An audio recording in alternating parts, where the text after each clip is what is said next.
Yes, I'm going to finish him off. Well, you might as well forget it, because you're no match for him. Regardless, I must go. I had a chance to stop him before, but I couldn't. I'm responsible for all this mess. Responsible? Does it bother you that much? He's my father. Besides, who else can undo what he's done?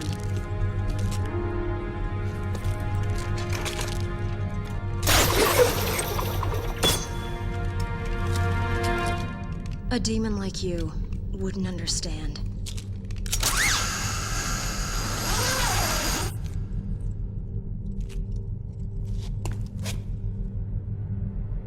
Father and family, huh? Well, I'll go too.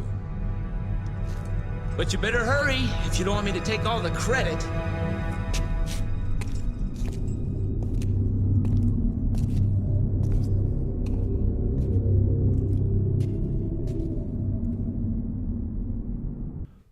Well, I'll be a son of a bacteria. An actual story. Greetings, I'm Solidus-Skully, and welcome to Devil May Cry 3 Dante's Awakening.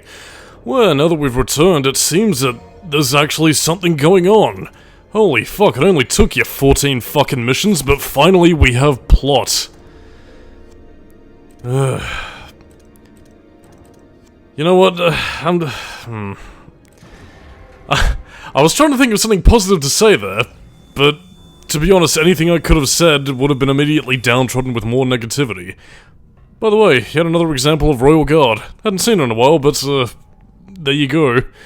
There's the barrier thing, which, I guess to remind people as to what it does. Yeah, whenever enemies hit you while attacking that barrier that only covers the front of Dante, yeah, you regain, like, a small modicum of health. It's not much, but it's something, I suppose. Oh yeah, and because Virgil left these behind, I suppose, weirdly enough, it actually later becomes a permanent part of Virgil's arsenal when he, you know, features in Devil May Cry 4 Special Edition as well as 5, I believe. So yeah, that's something. Combat Adjudicator, get a free blue orb. I think this one's kind of mandatory, actually, because this one's pretty much blocking the entrance, but, yeah, Beowulf. I've mentioned before offhandedly that the weapon is pretty much just Ifrit with a different name slapped on it, and really, it's a bit of a truth and a lie, really. It's a lie in the sense that I feel like Beowulf does have 1 or 2 moves extra towards its overall palette. It's just that, you know, what few moves it really has just isn't really all that much. Again, it moves about as quickly as Ifrit does. It has about, like, the same sort of, you know, design ethos about it, so really it's just kind of...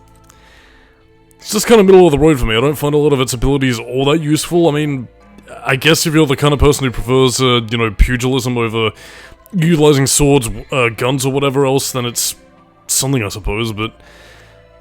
I don't know, to me, Beowulf is, you know, a fisticuffs weapon that I just sort of feel like I've already seen before, which, you know, thankfully Devil May Cry games going forward from this do learn from this, because, you know, Devil May Cry 4, particularly, I think it's when to acquire Echidna's weapon. Yeah, again, that tends to be a little bit more fast and free-flowing, as is the, you know, melee weapon you pretty much end up getting from a... fuck, what was it again? It wasn't Gilgamesh, it was one of the other enemies from DMC5, but, yeah, those ones tend to be a little bit more, you know, my speed for lack of a better phrase, but anyway, this is the only real showing of Beowulf you're gonna be getting, so... breathe it in while you can. It's...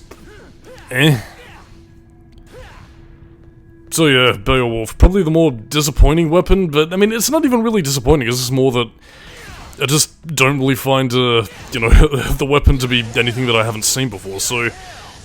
Yeah, results may vary, I suppose. I mean, again, you can string combos together with it pretty nicely, so again, it's not terrible, it's just, really.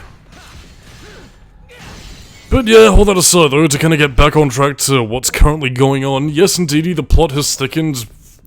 It's kind of weird really, like it's doing the thing where, you know, the plot's taking itself seriously, but weirdly enough, this is also one of the less cutscene intensive parts of the game. Like, again, you know, the beginning of the game and all that was all focused on, you know, the jelly and jam time, jokey jokes sort of dialogue with, you know, extreme stunts every which way and Sunday.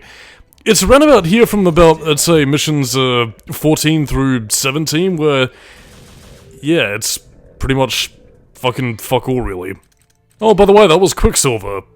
Pretty much functions the same way that, you know, the Bangle of Time did, where it pretty much eats up Devil Trigger energy, freezes time, and allows you to get hits on enemies. Again, it's something that takes up a complete style, so quite frankly, fuck that, and that's the only time you're really going to be seeing it, so, yeah. But anyway, getting back on topic to the plots, I don't really know what to say. Like, I mean, again, it feels like for the first half of the game, Devil May Cry 3 just sort of wanted to be, I don't know, a bit of a day in the life. And again, you know, that whole sort of thing would have been fine in my eyes if the game was just sort of like a, you know, random adventure that Dante happened to be having, he wasn't taking it seriously, and, you know, the game just sort of existed to be a fun beat-em-up where you fight some powerful demons and call it a day. My biggest problem, however, and something that you're going to start seeing here, is that, again, like, the entire game up until this point was pretty much jokey jokes as far as the eye can see, before it pretty much switches gears immediately towards, like, the whole sort of end of the world, oh god, everything's fucked and we're all gonna die, oh yeah, and there's this family drama, I must stop my father, in the name of justice, like, huh, I guess I should do that too, chimichangas, yeah! And I mean, honestly, it's part of Dante's arc that just doesn't really add up for me. I mean, I get for the first half of the game you want to portray him as this impudent kid to give him room to grow, but by that same token, you don't really see him getting humbled at any particular stage. You don't really see him... I mean, again, he gets his ass kicked by Virgil, but again, as is established from the beginning of the game, that's just, you know, another day in the life. That's the games they play where they fight because shonen anime bullshit, really. So again, it doesn't really come across as Dante losing to any significant degree, you know, as was meant to be the example in Mission 7, where, you know, Dante lost, he activated his Devil Trigger, and it's sort of meant to imply that, oh no, he's at such an anguished state that it activated his demon power, to which then he immediately got up, did some sick stunts, went woohoo, yeehaw, and yeah, and then got eaten by a space whale. Again, there's an interesting idea of, you know, a narrative here in Devil May Cry 3. The problem is that the narrative flow is just completely fucking doolally and unfocused. I guess to kind of put it simply, I mean, it should have either been one thing or the other. Like, I mean, if you're gonna be a lighthearted comedy game, you know, focusing on, you know, intense action, sure, fair enough. But again, if you're gonna try and be like, you know, this intense, oh, drama, family, angst, oh man, we need to save the world and, you know, we're dealing with these intense characters that we're supposed to give a shit about, then, you know, you gotta develop that, which this game doesn't really do very well. But, I don't know, I mean, again, you might think I'm being completely negative about Devil May Cry 3, and I want to stress that, I mean, again, the game is still enjoyable, relatively speaking, and, you know, much as I've just sort of downplayed, you know, the game's entire, you know, stunt work and, you know, id-pleasing spectacle first and foremost, this is the sort of shit that I do generally like seeing in video games. It's just that, well, again, the problem is that Devil May Cry 3 needs to sort of balance that out with, you know, the serious stuff, you know, to make it a more potent combination. I mean, for as robust and some might say archaic as the first Devil May Cry game is, again, it had a nice balance between action and, you know, story. Again, Dante was cool when he needed to be cool, but by that same token, he was also, you know, serious when he needed to, you know, fight demons, defeat Mundus, and, you know, generally just be heroic. By the way, this is about the most use I've ever actually gotten out of Royal Guard, so, yeah. Keep in mind, though, like, the barrier ability doesn't last forever, so, yeah, you do need to be careful in some aspects, but, yeah, it is applicable in certain situations, but I don't know, I mean, for a level 3 ability, I kinda wish they had, again, as I mentioned beforehand, but we'll mention again because, fuck it, what else are we doing? I kinda wish they had it set up similar in vein to, you know, how Devil May Cry 2 had Arius' version of the ability, where it was a full sphere around Dante, so at least that way, again, you're only recovering like a small bit of health, as you're seeing here, but by that same token, you know, you're at least completely protected and, you know, fulfilling the quota of what Royal Guard is meant to be. And yeah, you can't jump over those enemies because otherwise they'll just pretty much stick out the little, like, roast beef pitchfork thing to stab you and call it a day. I don't know. Again, as I was mentioning beforehand, it is worth noting that Devil May Cry 4 and 5 do change up how Royal Guard functions in terms of, pretty much how, like, some of its later abilities you use, so, yeah, don't really need to worry too much about any of these abilities returning from 3. Ah, the chandelier. It's here. Can we reach it? Yeah, I know for a fact that you can stand on those chandeliers, but I'm pretty sure they're just sort of blocked off. You might get some red orbs for your trouble, or there might be a hidden item up there. I mean, considering the fact that items do tend to sparkle to give you an indication that that's what they are, I wouldn't be surprised, but, yeah, it's neither here nor there in this case. In any case, so, yeah, another thing I also kind of want to point out is, again, the level design here, for at least the next couple of stages now that the Temen Ni Gru has been quote-unquote activated and the seal is broken. Yeah, I mean, kind of in a similar vein to, you know, what Malay Island was like in the second half of Devil May Cry 1, where the castle was, you know, shifted around a little bit, and, well, I mean, I suppose to use another example, you know, how you progressively drove Arius' towers further into the underworld. This is meant to pretty much be that portion of the game, but, don't think it works quite as effectively here as it does with the previous two games, mainly because of the fact that, again, because this is already a demonic tower to begin with alien architecture, there isn't really much they can do to really sort of make it seem a little bit more, dear God, what have you done? If you don't hurry up, the end is nigh. I mean, granted, locations are swapped around, and, you know, there is, you know, places, you know, areas changed up to give you a slightly different feel of exploration, but by that same token, though, you're just seeing generally a lot of the same stuff, just with machine parts sort of jutting out of structures that otherwise used to be there, which to me is a little bit less creative than what we saw in the previous two games, even if it is copying that formula, so I don't know. Maybe it's just an aesthetic thing, but yeah, it just kind of leaves the Temen Ni Gru, you know, as a second half level design Sugar-Me-Do feeling a little bit paltry, if that makes any sense. Because, I mean, generally speaking, though, like, I mean, we're going through the same sort of areas. There's no real creative twists on a lot of anything, really, so yeah, and that's not really going to change up until Mission 18, which is why, part of the reason why I said it earlier in the part is that, yeah, in tandem with the fact that a lot of the cutscenes are kind of few and far between, the only ones that really do tend to exist are ones either for, you know, trite action scenes or just, well, two boss fights, and that's pretty much it. Yeah, it doesn't really do much to really illustrate the plot, and by that same token, because the game is, you know, entering serious mode, it also doesn't really have a lot of time to develop the plot as much, because it's pretty much focusing on, well, oh no, Arkham's about to take over the world and get the power of Sparta, because fucking why not? So really, just go off and stop him, which kind of feels a wee bit backwards to me. You would have thought you would have left the development in the earlier parts of the game, you know, kind of interspersed between, you know, the jokey joke segments to kind of give this game a little bit more meat to its bones, but instead, no, this one is pretty much just sort of like straight up, go here, finish level there, complete sparse bits of gameplay, as it is the middle chunk of the game, which, whatever really. To kind of speak a little bit more positively, because I feel like I might be boring everybody to death, the game does pick up from Mission 18 onwards, so again, if you can say anything about Devil May Cry 3, it starts, well, action-packed at the very least. I wouldn't say good, but you know what, it's got a decent first set of levels, it's got a decent last set of levels, so again, it at least ends and begins on its strongest notes, which I suppose in terms of first and lasting impressions is the most important part, but yeah, it's a very... Devil May Cry 3 is a very lopsided game, which to me is in many ways more frustrating than a game that I would otherwise find flawed, which again, it seems like a bit of an odd thing, because you would think that a near-perfect game would be good enough that you could just sort of forgive a lot of the flaws, which, again, in many cases I suppose a lot of fans typically can, but for me it's, I don't know, it's like having a near-perfect sandwich and then finding out that there's a splodge of mold right at the corner. I mean, the rest of the sandwich was pretty good, but, you know, that one corner of the delicious, tasty bread and sandwich filling is just infected with gungy-ass mold, and you're thinking, well, you know what, this was nearly great, but that sucks. So yeah, I mean, for anybody, you know, taking my criticisms, you know, on the chin, who do genuinely love this game, bear in mind, I do like this game enough. It's just that, again, like, the few points of criticism that I do have for it, even though I've sort of made a collection of, I guess, what a lot of other people would consider nerdy nitpicks, but, well, then again, the internet. What else is it used for these days?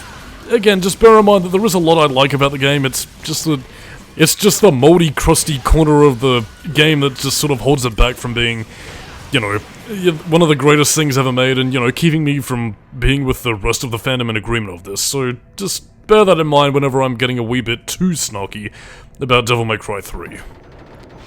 And for those of you worried if I ever end up covering Devil May Cry 4 and 5, don't worry, I'm not anywhere near this cynical on Devil May Cry 4 and 5 as I am about Devil May Cry 3. So again, for those of you thinking I'm going to criticize the rest of the series, well, I will in some aspects, but bear in mind, I do genuinely like the rest of the series going forward, so yeah, Devil May Cry 4 and 5, whenever I get to them a couple of years down the line, they will be markedly more positive than what I've been through here. I mean, bipolar as a term may have already been at this stage, since it's pretty much been sort of like, Devil May Cry 3 is a very shitty game, oh, but there's this one part I love, but then it's also bad again, but then again I also really like this bit. No, now it's also great and terrible. It's the best, greatest game, sometimes awful, completely good, perfect game that I've worstly ever played in my ever worstly life. I give it 5 out of 10 rubber chickens. Actually, kind of speaking of which, really, like in terms of like review scores or whatever, it kind of weirds me out that, you know, 5 out of 10 isn't considered middle of the road. Like, 5 out of 10 is considered like a... well, in some cases, people seem like it's like average to flawed and bad in some cases, which is kind of odd. Again, I don't know whether or not that has more to do with, like, you know, company review scores in the sense that, you know, certain companies give, you know, game reviewers, like, review codes or whatever, and again, if they don't give it a 7 or above, which is seen as average, then bye-bye review code and special privileges, but that always kind of strikes me as odd. I thought 5 was meant to be the middle of the road, and, you know, the 1s and 2s and 3s are meant to be, like, poor to absolute shit. You know, whereas you only really reserve the 7s to 10s for games that are, like, you know, legitimately great, so... I don't know. Grade inflation? Grade fuckery? I don't know. Maybe it's part of the reason why, like, review scores just sort of lost their meaning gradually over the course of time. But either way, though, I mean, it's just a bit of an odd quirk with numbers and scoring and Naquish, whatever. And if you're wondering why I brought that up in this completely inane thing, as we fight against demonic horsies and chess pieces galore, yeah, this is the area we couldn't access before, but it's a room where they summon enemies, and I don't think you technically need to go here, but again, if you want that blue orb that we saw before this entire place pretty much shifted rooms, well, you pretty much gotta go there to get the blue orb in a fucking fuckery fucking fuck shit fucking fucker. So yeah, it's pretty much just sort of me paying lip service to showing you where the blue orbs are, even though I can't tell whether I find every blue orb, but I at least find, I think, most of what you need to find, or at least enough to pretty much get you on your journey.